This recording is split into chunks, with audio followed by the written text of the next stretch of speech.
Bonsoir à tous, ravi de vous retrouver en ce premier lundi de l'hiver. Toute l'actualité près de chez vous, infos, reportages, météo, sport, culture et les animations de Noël, au cœur de la principauté bien sûr. Et puis en cette période, on n'oublie pas non plus de prendre grand soin de nos plantes. Et ce soir, on va s'intéresser à nos rosiers. Notre invitée ce soir sera la photographe Vanessa von Sitzwitz, auteure d'un magnifique ouvrage sur le quartier Maretea. Les sports, avec en basket la victoire arrachée après prolongation en Betclic Elite par la Roca Team devant Nanterre hier soir, 105-98. Et pour débuter ce journal, à l'approche de Noël, une très belle initiative, celle de Monaco Liver Disorder, association qui lutte contre les maladies rares du foie chez l'enfant. La fondatrice et quelques-uns de ses membres sont allés à la rencontre d'enfants hospitalisés dans le service pédiatrique du CHPG pour leur apporter un peu de réconfort. Voici le reportage de Fabien Bonilla en compagnie de Jean-Alexandre Dordet. 8 enfants sont actuellement hospitalisés au CHPG dans le service pédiatrique. Une période entre la météo terne et l'approche de Noël à l'hôpital qui n'aide pas à avoir le moral. Eh bien, les membres de l'association Monaco Liver Disorder, en partenariat avec le Rotary Club de Monaco, ont distribué des cadeaux à chaque enfant présent pour leur donner du réconfort. Grâce aux généreux dons du Rotary Club et de son président Pierre Lorenzi, on a pu faire cette action parce que cette année, on avait beaucoup d'actions dans pas mal d'endroits en France. Et eux, ils ont voulu nous soutenir pour faire l'opération des cadeaux de Noël comme on le fait chaque année. Je pense que ça aide et les enfants et les familles de se sentir à cette période de fête qui est toujours un peu spéciale quand on est dans cette situation. Je pense que ça met un peu de baume au cœur. C'est important qu'en période de fête, on puisse apporter un peu de normalité aux enfants qui sont hospitalisés, pour qui la situation n'est pas tout à fait normale et ils ont besoin d'un peu de réconfort simple avec des petits présents qui sont offerts gentiment par l'association Monaco Liver Disorder. Prochaine opération pour Monaco Liver Disorder, toujours en partenariat avec le Rotary Club de Monaco, la distribution d'une centaine de cadeaux dans 4 services pédiatriques à l'Archer 2 à Nice ce mardi. L'association sera présente également mercredi 24 décembre au Larvoto pour le traditionnel bain de Noël de Pierre Frolat. Pour soutenir l'association, vous avez leur site, le www.monacoliverdisorder.com. Et cet après-midi, rue Princesse Caroline, s'est tenu, malgré quelques gouttes de pluie, le Noël de l'association Les Smileys Monaco, avec comme mission pour les enfants présents de dénicher auprès des commerçants les lutins cachés ici et là dans les vitrines de magasins. Et puis revenons sur cet événement de Noël qui s'est déroulé au New Moods. Rire, gourmandise et magie de Noël étaient au rendez-vous hier. Plus de 250 personnes entièrement habillées de rouge se sont retrouvées pour offrir aux enfants une après-midi féerique à l'approche des fêtes de fin d'année. Spectacle, plus de bonbons et moment fort, très attendu, la rencontre avec le Père Noël. S'amuser tout en laissant place à l'imaginaire, c'était l'objectif du New Moods et le pari est réussi. Des enfants âgés de 3 à 7 ans ont vécu un moment hors du temps entre rire, surprise et étoiles dans les yeux. Chacun a pu y trouver son bonheur. Et maman, il a collé, et moi j'ai mis la carotte tout seul, et maman, il a mis le chapeau. On va regarder un spectacle de Noël. On va bien s'amuser avec les copains. Là, je vais manger des petits bonbons, je bois un jus de pomme. Manger des bonbons et boire. Habituellement dédié aux concerts et aux lives musicaux, le lieu a été entièrement repensé pour l'occasion. Décor féerique, ambiance chaleureuse, tout a été adapté pour accueillir les familles. On dédie le jeudi, vendredi, samedi aux adultes et aujourd'hui on crée des événements pour les enfants aussi. On a fait Halloween qui a très bien fonctionné et sur l'élan d'Halloween on a voulu aujourd'hui faire le Christmas Party. On a fait un gros décor avec Bellcats à Monaco spécialement pour Noël. Quand les gens poussent la porte et qu'on entend cet éloge de surprise, ça nous fait très plaisir. On a gagné notre mission de pouvoir apporter un peu de bonheur à tout le monde. Après un spectacle mêlant magie et quête de lutin farceur, l'émotion est montée d'un cran avec l'arrivée tant attendue du Père Noël. L'occasion pour les enfants de lui confier qu'ils avaient été bien sages cette année en espérant retrouver des cadeaux sous le sapin. Les sports, en basket, la Roca Team recevait Nanterre hier dans le cadre de la 12e journée de Betclic Elite. Les Monégasques se sont imposés au bout du suspense, 105-98. L'occasion pour eux de conforter leur place de leader et d'enchaîner aussi après leur succès face au Bayern vendredi en Euroleague. Résumé de la rencontre, signé Gaëtan Lebrun avec Massimo Piantoni pour les images. Devant leur public, les joueurs de la Roca Team entament fort la partie. Défense agressive, rythme élevé, Monaco impose rapidement son jeu. Mais Nanterre ne se laisse pas impressionner. Les Franciliens répondent avec adresse, profitant de quelques imprécisions monégasques pour rester au contact. À la pause, l'écart est minime et le suspense total. Au retour des vestiaires, le match gagne encore en intensité. Les contacts se multiplient, chaque possession devient cruciale. Dans le dernier quart-temps, Monaco hausse le ton, plus rigoureux défensivement et plus réaliste en attaque, grâce notamment à Mike James, auteur de 34 points hier, et Eli Okobo, très adroit à 3 points. Les Monégasques s'imposent 105-98 après une double prolongation. Je pense que sur la fin, elle est un peu, les fins, on peut dire, sont un peu brouillons pour les deux équipes, mais voilà, les deux équipes se battent à fond, ils donnent tout sur le terrain, et voilà, comme le coach l'a dit avant, ils ont fait ce qu'ils ont pu, mais là, il y avait quand même une légère différence sur qui joue les ballons à la fin. C'est un échange de coups, en vrai, vraiment, tu as deux équipes qui se battent tout l'après-midi, donc c'est sûr que voilà, il faut toujours un gagnant et un perdant.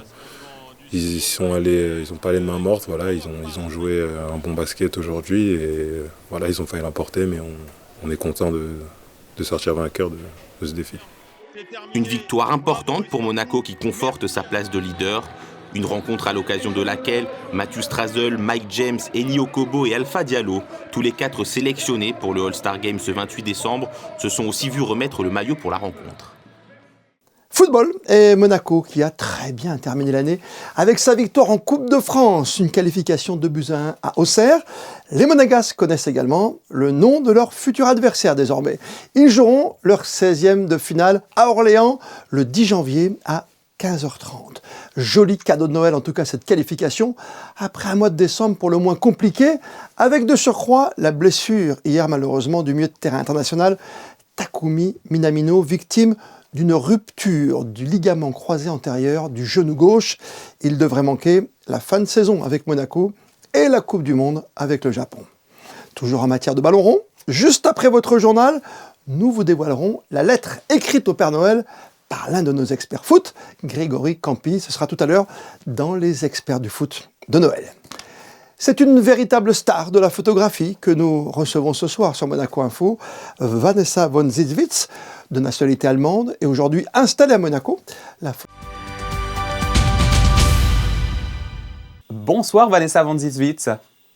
Bonsoir. Merci de nous faire le plaisir de votre présence sur Monaco Info. Vos clichés, désormais incontournables, connaissent un franc succès. Les mordus de photographie savent dire à la seconde que vous en êtes l'auteur. Votre dernier chef-d'œuvre, c'est cette série de photos que vous avez exposées dans la galerie du Petit Portier et que l'on retrouve dans le livre Mare Terra à l'occasion du premier anniversaire du quartier sur la mer. Qu'est-ce qui vous plaît dans ce nouveau quartier et qui vous a poussé à vous en emparer avec votre objectif ?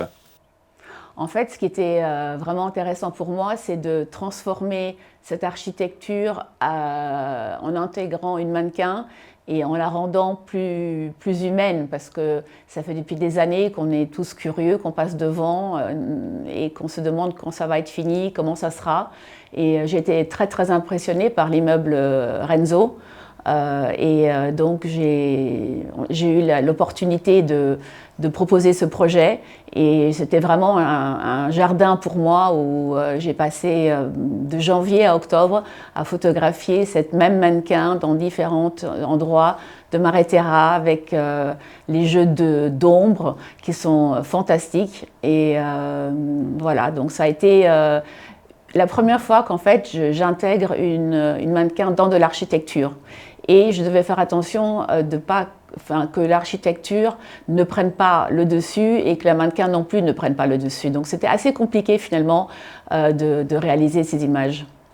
Et alors, photographier des célébrités, en général, on se souvient par exemple de votre exposition en 2023 chez Sotheby's Monaco, consacrée au pilote allemand Michael Schumacher, lors de laquelle le prince Albert II lui-même vous avait félicité pour votre travail. On se souvient aussi de George Clooney, de Carla Bruni. Qu'est-ce qui vous passionne dans les photographies de stars? C'est révéler quelque chose dans leur personnalité? Oui, c'est surtout leur charisme et leur personnalité, mais ce que j'apprends toujours et encore aujourd'hui, après quand même 25 ans de carrière, c'est que ces personnes-là sont les personnes les plus simples, les plus humbles, les plus ponctuelles, les plus gentilles. Plus ils sont importants, plus ils ont un respect pour l'autre, pour autrui et jouent le jeu d'une façon fantastique. C'est souvent les personnes qui sont autour de ces gens-là qui sont compliquées à gérer.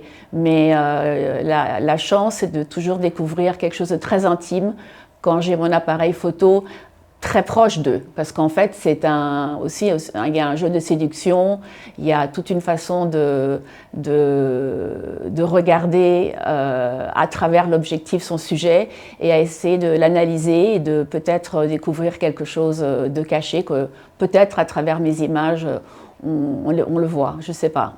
Vous avez aussi photographié la famille royale du Qatar et la famille princière de Monaco. Votre dernière collaboration remonte à début décembre pour la fameuse carte de vœux.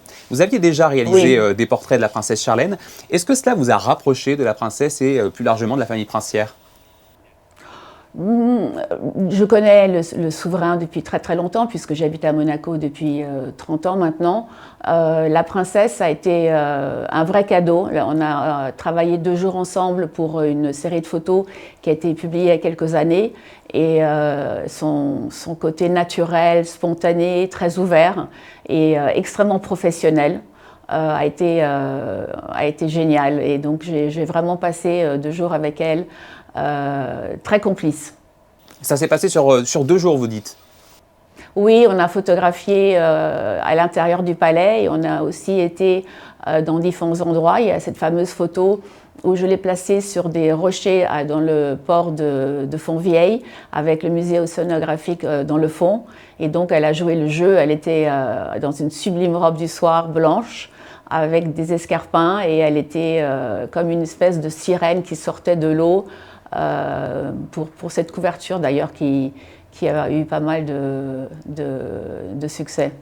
Voilà, donc vous utilisez les décors de Monaco pour vos magnifiques photos. Et justement, vous êtes de nationalité allemande, mais vous êtes installé en Principauté de Monaco depuis vos 18 ans. C'est ici que vous vous sentez vraiment chez vous? C'est votre terrain de jeu préféré?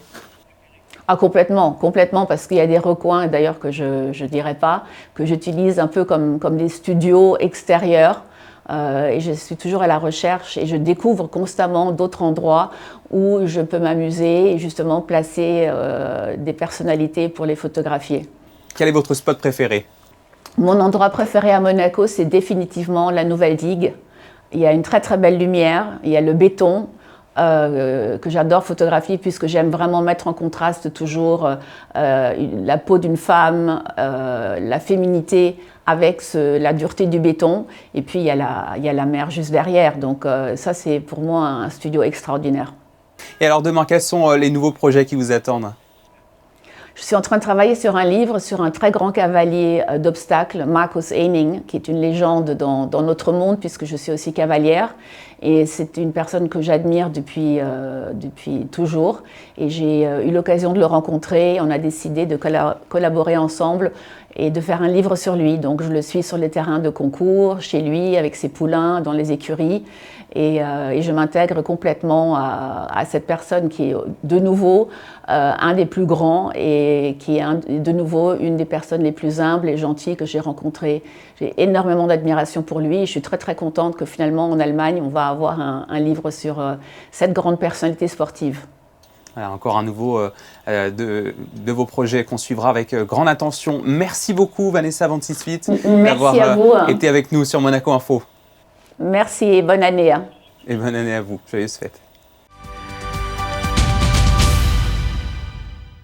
À la pépinière de la direction de l'urbanisme, l'effervescence est palpable. Ici, des rosiers se préparent à participer à la nouvelle édition du concours international de roses de Monaco. Plusieurs centaines de jeunes plants grandissent et s'épanouissent sous l'œil attentif des jardiniers qui les soignent quotidiennement. Voici le reportage de Marie Bonnet-Blanc avec la complicité d'Arnaud Imbert pour les images. 780 rosiers en pot, les 10 derniers viennent tout juste d'arriver. Première étape indispensable, la taille afin d'équilibrer et harmoniser les racines avant le rempotage. Un travail minutieux mené avec rigueur par les jardiniers.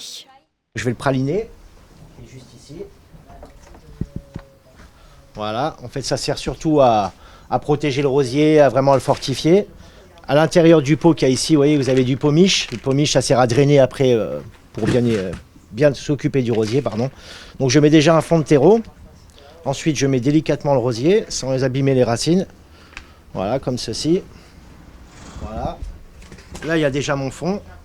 Ensuite, je complète avec du terreau. Alors, je fais surtout attention ici, vous voyez.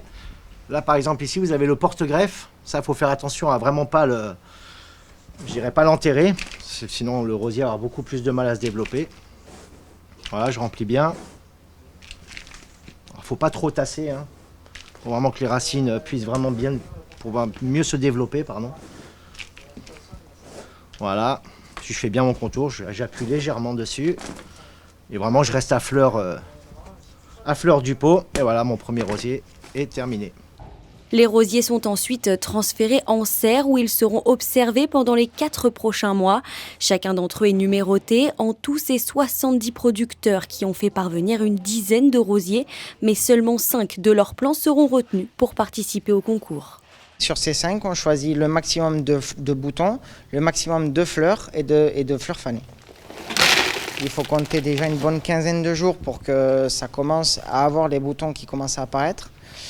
Donc les bourgeons vont commencer à démarrer et de là, forcément, on va nous sélectionner, voir un petit peu ce qu'il en est et peut-être des fois retailler parce que vous avez des grandes tiges qui vont pousser. Il va falloir aussi avoir un rosier harmonieux et ainsi de suite. Et donc on a diverses variétés de rosiers, on a des couvre-sols, des hybrides de thé, des fleurs multiples. Donc à nous après, en serre, à faire forcément que le rosier soit le plus harmonieux possible et qu'on soit vigilant à tout ça. Et c'est surtout aux maladies en fait, et ravageurs qu'il faut être vigilant. Il ne reste désormais plus qu'à patienter. Ces rosiers sont encore en pot. Ils seront finalement présentés en pleine terre lors du concours qui est prévu au mois de mai prochain. En partenariat avec les ballets de Monte-Carlo, le Grimaldi Forum rend hommage chaque mois de décembre au monde de la danse. Et impossible d'évoquer cet art sans parler de Loie Fuller, cette danseuse américaine que rien de prédestiné à fouler la scène de l'Opéra de Paris. Elle est au cœur du film La Danseuse, projeté hier dans le cadre de Tout l'art du cinéma. Film signé Stéphanie Di Giusto, qui a conquis le public. Cachée sous des mètres de soie, les bras prolongés de longues baguettes de bois, Loie Fuller réinvente la danse. Danseuse avant-gardiste, elle redouble d'efforts pour s'imposer à Paris, jusqu'à sa rencontre avec Isadora Duncan, jeune prodige qui va précipiter sa chute. Un film bouleversant, salué par les spectateurs. Super. Et j'aimerais bien reprendre la vie de Loie Fuller parce que je savais, je ne sais plus exactement après le parcours qu'elle a eu. Donc, du coup, je vais approfondir le sujet.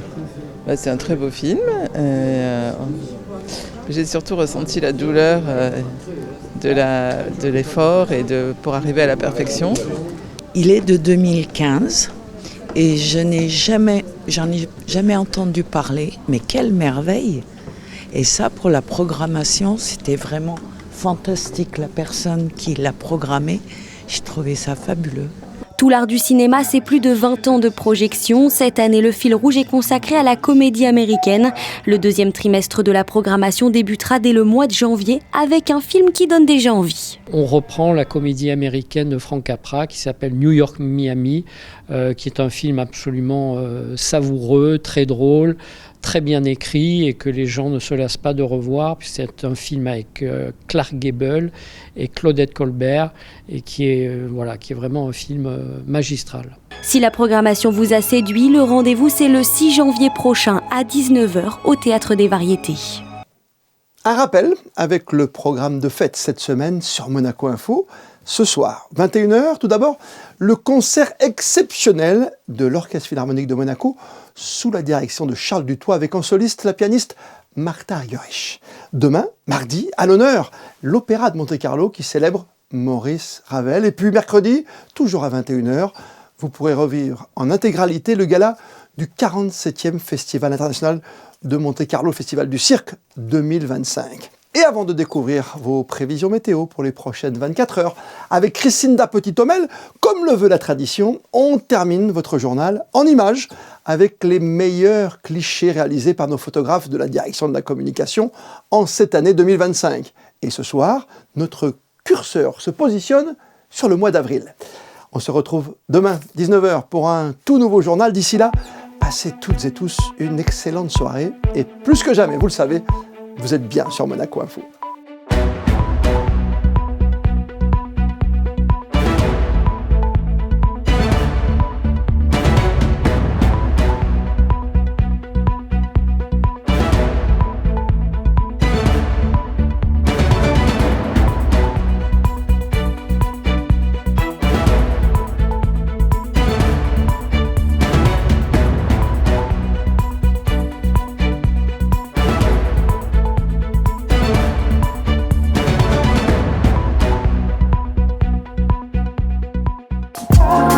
Retrouvez la météo avec Maya Bay, le restaurant référence thaï japonais de Monaco. Bonsoir à tous. Demain, le ciel sera gris et très couvert en matinée avec une ambiance un peu maussade sur la principauté. Dans l'après-midi, un risque de pluie est à prévoir, notamment en fin de journée. Et puis sinon, les températures seront douces puisqu'elles seront comprises entre 13 et 15 degrés. Et puis, on fêtera les Armand. Alors Armand, le prénom Armand vient du vieux germanique signifiant homme fort, un clin d'œil poétique à la robustesse qui peut-être nous aidera à affronter ce ciel un peu capricieux. C'était la météo avec Maya Bay, le restaurant référence thaï japonais de Monaco.